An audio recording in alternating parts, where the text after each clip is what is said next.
नमस्कार दोस्तों, जय हिंद साथियों। आप सभी का स्वागत है पे कमीशन न्यूज़ चैनल पर। आज की इस वीडियो में मैं आपके लिए आपकी बेसिक पे सभी अलाउंसेस, पेंशन, डीए, एसबीआई और डीएसपी अकाउंट के फ़ायदे के बारे में बताने वाला हूं। और इसी के साथ साथ इस वीडियो में मैं आपको भर्ती होने के लिए या कमीशन लेने के लिए भी जानकारी देने वाला हूं। वीडियो आपके लिए बहुत ही लाभकारी होने वाली है, क्योंकि अगर आप सेना में कार्यरत हैं तो आपको आपकी बेसिक पे और अलाउंसेस के बारे में बताया जाएगा। अगर आप पेंशनर हैं तो आपकी पेंशन की पूरी जानकारी इस वीडियो में दी जाएगी। डिटेल्स ज़्यादा होने के कारण इसे टुकड़ों में बांट दिया गया है। जिसकी जो आपको जानकारी चाहिए उसे आप डिस्क्रिप्शन में जाकर आसानी से देख सकते हैं, ताकि आपका कीमती समय बच सके।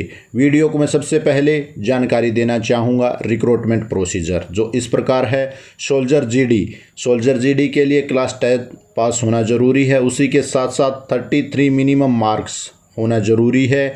और हर एक सब्जेक्ट में जो है आपको 33% मार्क के साथ साथ 45% की एवरेज होना भी ज़रूरी है। उम्र 17.5 से 21 साल तक है।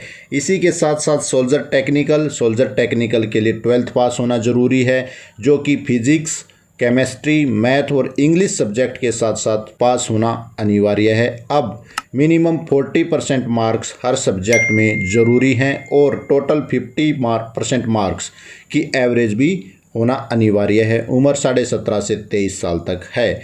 सोल्जर क्लर्क एसकेटी के लिए 12th पास होना ज़रूरी है। हर सब्जेक्ट में 50% के साथ साथ टोटल 60% की एवरेज होना ज़रूरी है। इस तरह सभी ट्रेड की जानकारी दी गई है, जिसमें मेडिकल या फिर ट्रेड्स हों, उन सभी की डिटेल्स दी गई है। आगे इसमें सोल्जर वोमेन जो अभी सीएमपी में भर्ती होती हैं, उनके लिए 12th पास होना ज़रूरी है। हर सब्जेक्ट में 33% के साथ टोटल 45% की एवरेज होना ज़रूरी है। एज की बात करें तो एज यहाँ पर 17.5 से 21 साल है। फिजिकल के लिए 1.6 किलोमीटर की रनिंग, पुलअप्स, बैलेंसिंग और 9 फीट खड्डा। टोटल टेस्ट 100 मार्क्स का होता है, जबकि ट्रेड्स एंट्री के लिए नंबर्स काउंट नहीं किए जाते। इसके बाद मेडिकल और रिटन एग्जाम होता है। अब यहाँ पर हाइट की जानकारी दी गई है, जो एरिया के अनुसार दिखाई गई है। इसके बाद सीरियल नंबर 18 में जो एक्स सर्विसमैन के बच्चे हैं या स्पोर्ट्समैन हैं या फिर जिनके पास एनसीसी सर्टिफिकेट होता है, उनके जो मार्क्स में छूट दी जाती है उसकी जानकारी दी गई है। जैसे एक्स सर्विसमैन और स्पोर्ट्स कोटे में 20 मार्क्स की छूट होती है। इसी के साथ साथ एनसीसी ए सर्टिफिकेट पर 5 मार्क्स की लेस मिलता है और बी सर्टिफिकेट होने पर 10 मार्क्स दिए जाते हैं। इसी के साथ साथ सी सर्टिफिकेट पर आपको 15 मार्क्स दिए जाते हैं और जीडी में जो आपका रिटन्स एग्ज़ाम होते हैं वह नहीं देने होते, जबकि टेक्निकल एंट्री में यह एग्ज़ाम देना अनिवार्य होता है। अब हम बात करते हैं 7 सीपीसी के अलाउंसेस और पे के बारे में। यहाँ पर 7 सीपीसी के अनुसार जो फ़ायदे दिए गए हैं उनके बारे में बताया गया है। 7 सीपीसी को 1 जनवरी 2016 से लागू किया गया, जिसके अनुसार पे और अलाउंसेस की जानकारी कुछ इस प्रकार है। सिपाही को पे लेवल 3 से 21,700 पर फिक्स किया गया। नायक को पे लेवल 4 में मिनिमम 25,500 पर फिक्स किया गया। हवलदार को पे लेवल 5 में मिनिमम 29,200 पर फिक्स किया गया। नायब सूबेदार को पे लेवल 6 में 35,400 पे फिक्स किया गया। सूबेदार को पे लेवल 7 पे 44,900 पे फिक्स किया गया। इसी के साथ सूबेदार मेजर को पे लेवल 8 में 47,600 पर फिक्स किया गया। ऑनरी लेफ्टिनेंट 10 में 56,100 पर फिक्स किया गया। ऑनरी कैप्टन को 10B में 61,300 पर फिक्स किया गया। इसके बाद इंक्रीमेंट कैसे दिया जाता है? 7 सीपीसी में 2 डेट फिक्स की गई, जो 1 जनवरी और 1 जुलाई फिक्स की गई। अब 6 मंथ पूरा होने पर इंक्रीमेंट दिया जा रहा है। अब बात करते हैं एमएसपी यानी मिलिट्री सर्विस पे, जो 6 सीपीसी में 2,000 रुपये JCOR को दी जाती थी, उसे बढ़ाकर 5200 रुपये कर दिया गया है। एमएसपी को पेंशन, ग्रेच्युटी के लिए भी शामिल किया जाता है और इस पर डीए भी दिया जाता है। अभी फ़िलहाल लीव इनकेसमेंट में एमएसपी को नहीं काउंट किया जाता, हालांकि 6 सीपीसी में लीव इनकेसमेंट का भी फ़ायदा दिया जाता था। ग्रुप एक्स पे जो कोर्सेज AICTE अप्रूव्ड हैं उनको 6200 रुपये हर महीना और 6200 पर डीए भी दिया जाता है। और जो AICTE अप्रूव्ड नहीं हैं उन्हें 3600 रुपये हर महीना और उस पर डीए भी दिया जाता है।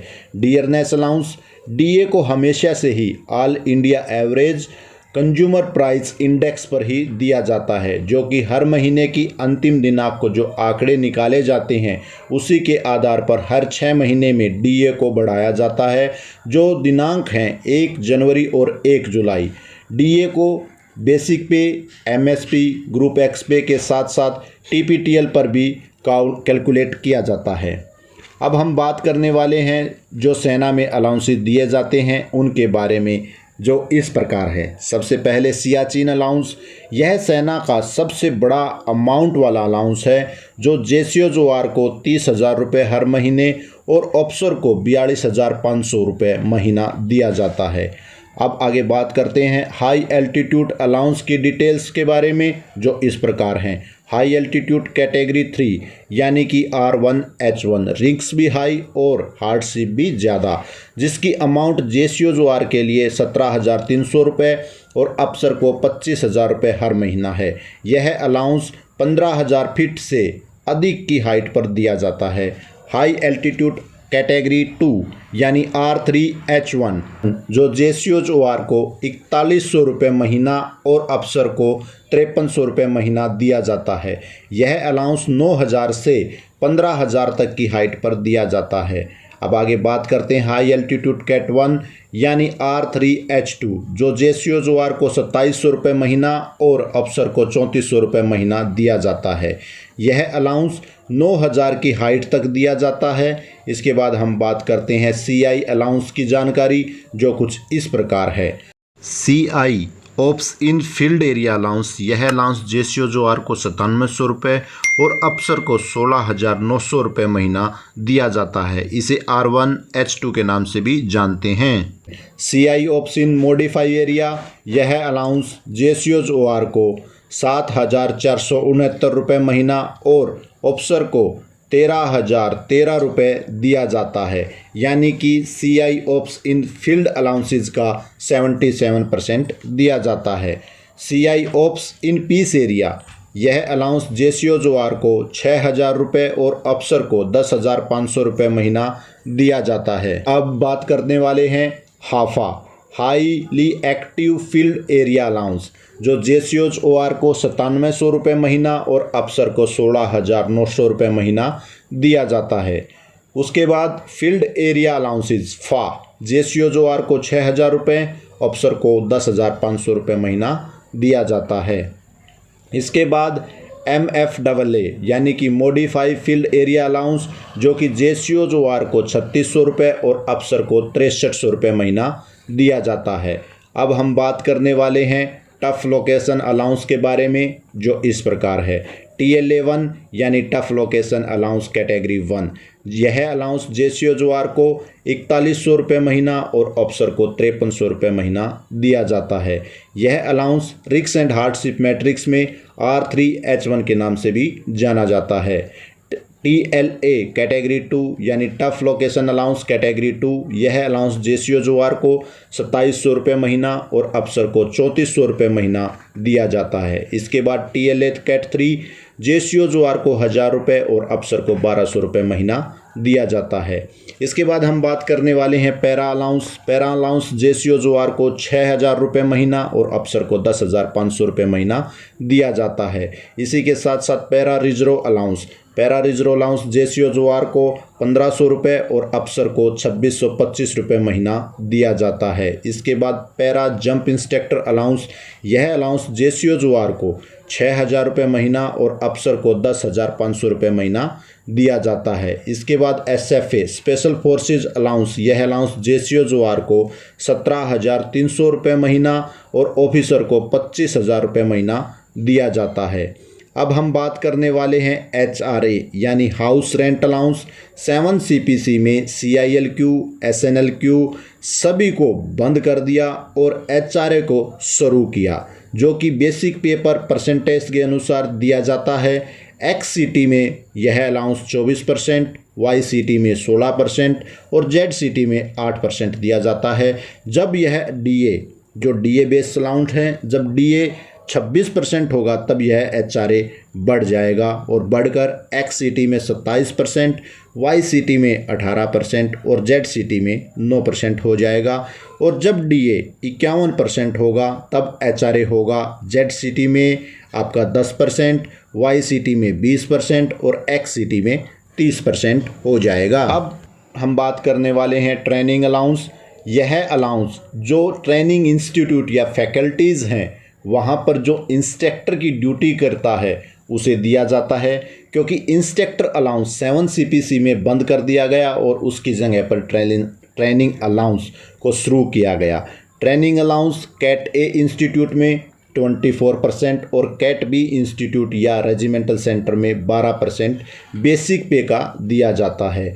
अभी आगे हम बात करने वाले हैं TPTL allowance. TPTL transportation allowance, यह अलाउंस सिटी के अनुसार दिया जाता है।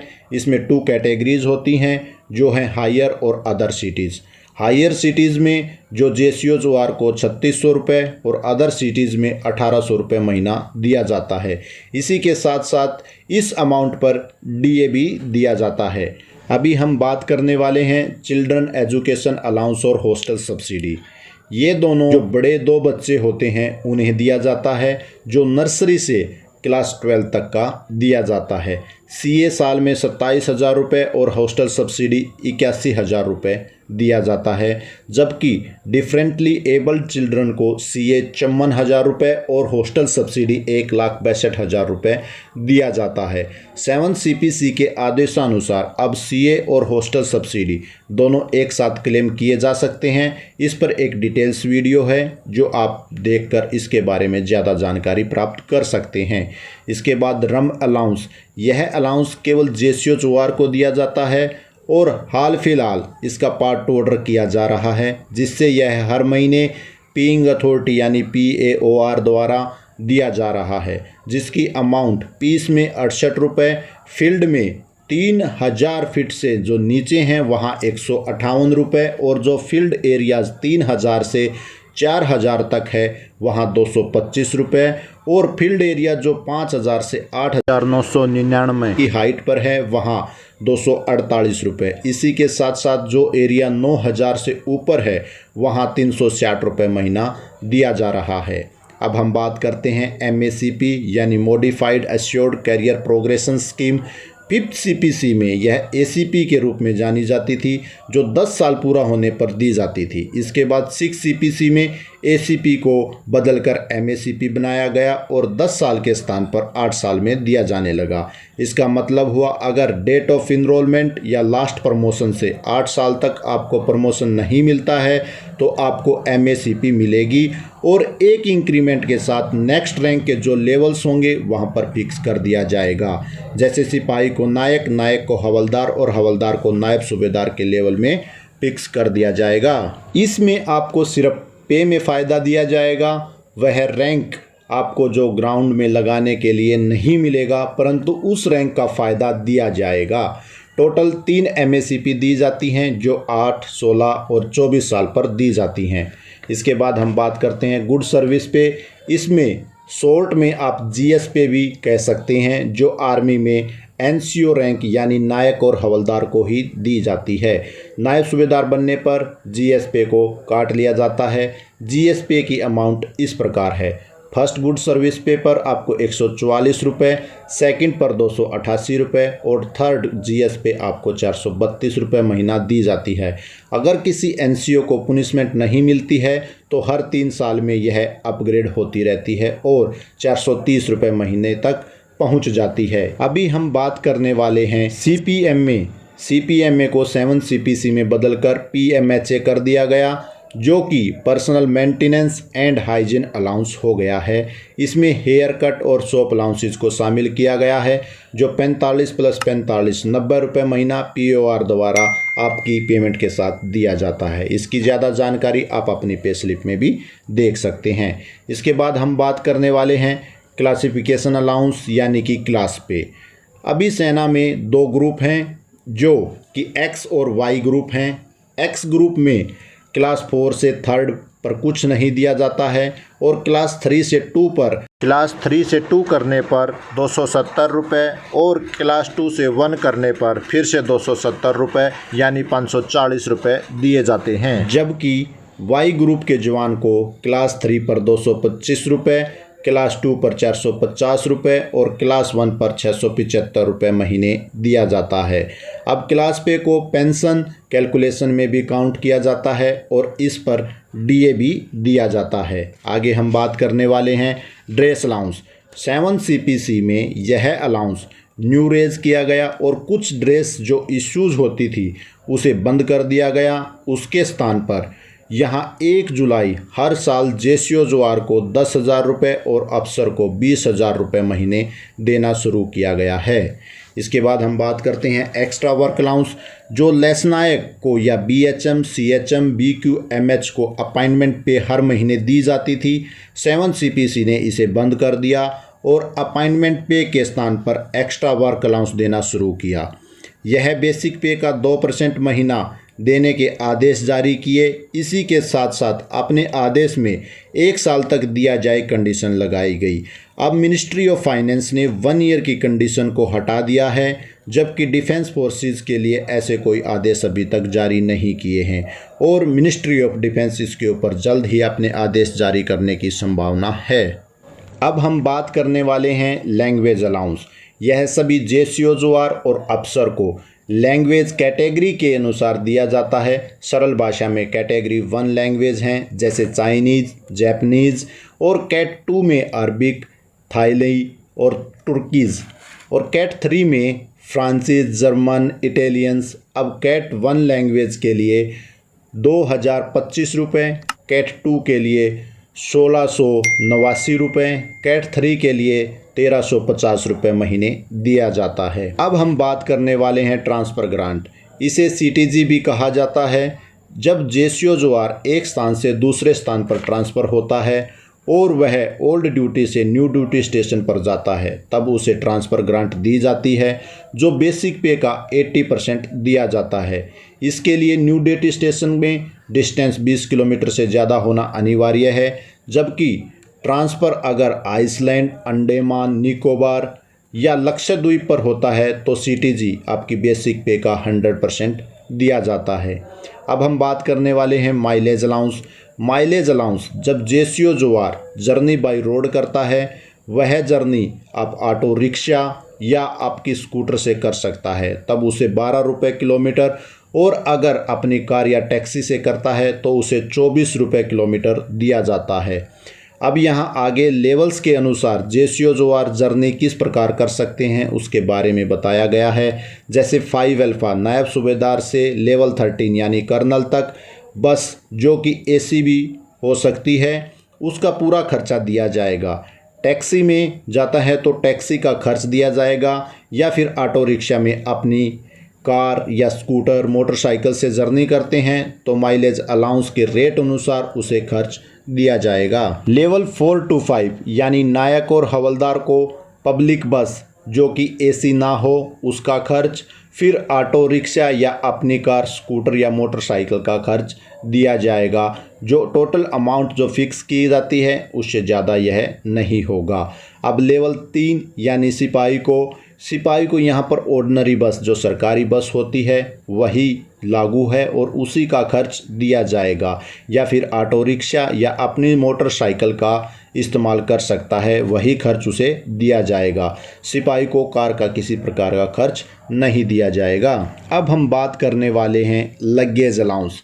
लगेज अलाउंस यह अलाउंस भी लेवल्स के अनुसार फिक्स किया गया है। जैसे 12 अल्फ़ा यानी कि लेफ्टिनेंट कर्नल एंड एबो जिसको 50 रुपये किलोमीटर लागू है, उसी प्रकार लेवल 5 अल्फ़ा से 11 तक यानी नायब सूबेदार से मेजर तक 6,000 kg सामान बाई ट्रेन और 4 व्हीलर वैगन्स, या फिर आप एक सिंगल कंटेनर बुक कर सकते हैं जिसका 50 रुपये किलोमीटर खर्च दिया जाएगा।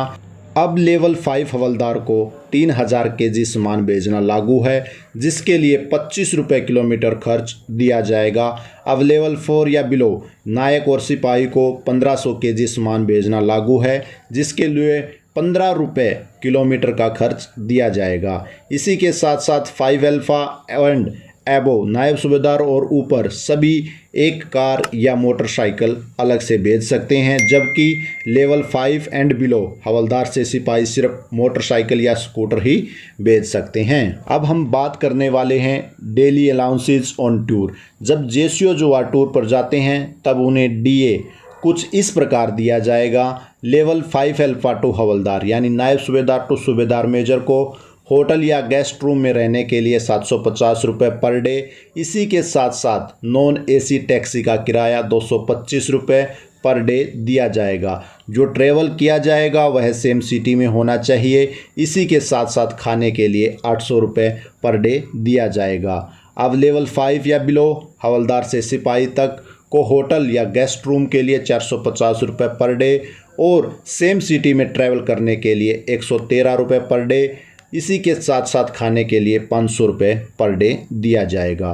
अब खर्च वापस लेने के लिए जो होटल और गेस्ट रूम में जो खर्च किया है उसके लिए एक वाउचर यानी कि रिसिप्ट बनाकर सेल्फ सिग्नेचर करके देना होगा। उसमें आपको सारी डिटेल्स की पूरी बेसिक जानकारी लिखनी होगी। जो अब आपने खर्च ट्रैवल पर किया है उसे वापस लेने के लिए एक सेल्फ सर्टिफिकेट देना होगा, जिस पर ट्रैवल की पूरी जानकारी डिटेल्स के साथ लिखकर सेल्फ सर्टिफिकेट करके साइन देना है। अब खाने के खर्च के लिए आपको कोई बिल नहीं देना होगा। यह खर्च आपको अब्सेंस टाइम जो आपका अब्सेंस टाइम है उसी के अनुसार दिया जाएगा, जो इस प्रकार है। खाने के खर्च को वापस करने के लिए आपको कोई बिल नहीं देना होगा। यह खर्च आपको अब्सेंस टाइम के अनुसार दिया जाएगा, जो इस प्रकार है। अगर आप यूनिट से 6 घंटे से कम अब्सेंट होते हैं तो आपकी जो फिक्स अमाउंट है उसका 30% दिया जाएगा। इसी के साथ साथ अगर आप यूनिट से 6 से 12 घंटे के बीच अब्सेंट होते हैं तो आपकी फिक्स अमाउंट का 70% आपको दे दिया जाएगा। अगर आप 12 घंटे से ज़्यादा अब्सेंट होते हैं तो आपको जो फिक्स अमाउंट है वह पूरा का पूरा दिया जाएगा। इसके अतिरिक्त इस इन्फो फोल्डर में बहुत सारी जानकारी हैं, जैसे पेंशन कैसे निकालें, डीएसपी अकाउंट के फ़ायदे, सुकन्या समृद्धि योजना, सैनिक स्कूल, आरएमएस और कैलकुलेशन ऑफ डीए। इसके अतिरिक्त इसमें और कुछ बेसिक जानकारियां भी अवेलेबल हैं। इसकी मैंने एक कॉपी आपने डिस्क्रिप्शन लिंक में दे दी है, वहां से आप इसे डाउनलोड कर सकते हैं और आसानी से इसे पढ़ सकते हैं। आशा करता हूं आपको वीडियो पसंद आई होगी। अपना कीमती सुझाव कमेंट्स बॉक्स में ज़रूर दें और आपसे रिक्वेस्ट है प्लीज़ चैनल को सब्सक्राइब करें और वीडियो को ज़्यादा से ज़्यादा शेयर करें। तो जय हिंद, जय भारत।